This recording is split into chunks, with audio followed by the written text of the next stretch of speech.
ሰላም ለሁላችሁም እንደምን ናችሁ? ዛሬ ደግሞ በዕለታዊ ምግባችን ውስጥ በጣም የተለመደ በቤታችን የምናገኘው ነገር ግን እጅግ አቅሙ የተጋነነ እና የተመጣጠነ ስለሆነው አንድ ተአምራዊ ምግብ ስለ እንቁላል አስደናቂ ምስጢር እናያለን። እንቁላል ለቁርስ ብቻ የሚሆን ቀላል ምግብ አይደለም።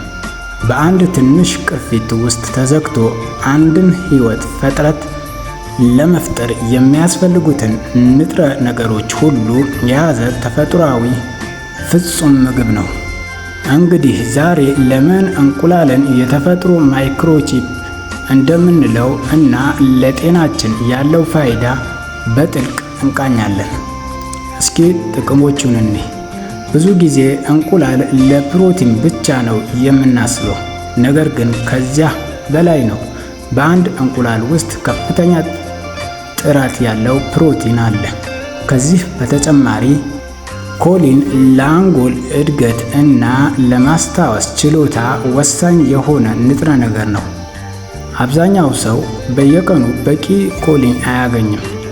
አንድ እንቁላል ግን ይህንን ክፍተት ይሞላል። ሉቲን እና ዘአክስታንቲን እነዚህ ወሳኝ አንቲኦክሲዳንቶች ናቸው። ከእርጅና ጋር ተያይዞ የሚመጣው የዓይን ማደንዘዝ ለመከላከል ይረዳል። የኮሌስትሮል አፈታሪክ ሳይለወጥ ለዓመታት ስንሰማ የነበረው እንቁላል ኮሌስትሮል ይጨምራል የሚለው በአብዛኛው ሳይንስ መሰረት ያለው አዳዲስ ጥናቶች እንደሚያሳዩት በእንቁላል ውስጥ የሚገኘው ኮሌስትሮል ለአብዛኛው ሰው የደም ኮሌስትሮል ደረጃ ላይ አሉታዊ ተጽዕኖ የለውም። እንዲያውም ጥሩ ኮሌስትሮል ከፍ በማድረግ የልብ ጤንነት ሊያሻሽል ይችላል። እንቁላል ለመመገብ ምርጡ መንገድ ምንድን ነው? ቢቻል በደንብ የበሰለ ወይም አጋማሽ የበሰለ መመገብ የተሻለ ነው። በጣም ከልክ በላይ መጥበስ በተለይ በብዙ ዘይት የካሎሪ መጠን ከፍ ስለሚያደርግ እንደ የተቀቀለ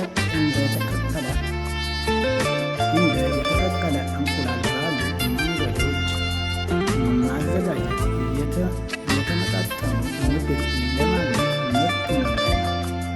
በአጠቃላይ እንቁላል በርካሽ ዋጋ ከምንገዛቸው ምግቦች ውስጥ እጅግ በጣም ተመጣጣኝና የላቀ የጤና ምንጭ ነው። ከፕሮቲን እስከ አስፈላጊ ቫይታሚኖች ሰውነታችን በየቀኑ በሚፈልገው ብዙ ነገሮች በአንድ እንቁላል ውስጥ እናገኛለን። ታዲያ ዛሬ ለቁርስ ወይም ለምሳ ተገቢው እና የተመጣጠነ ምግብ አግኝተዋል?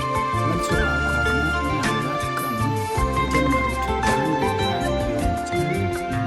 ስለተከታተላችሁ ከልብ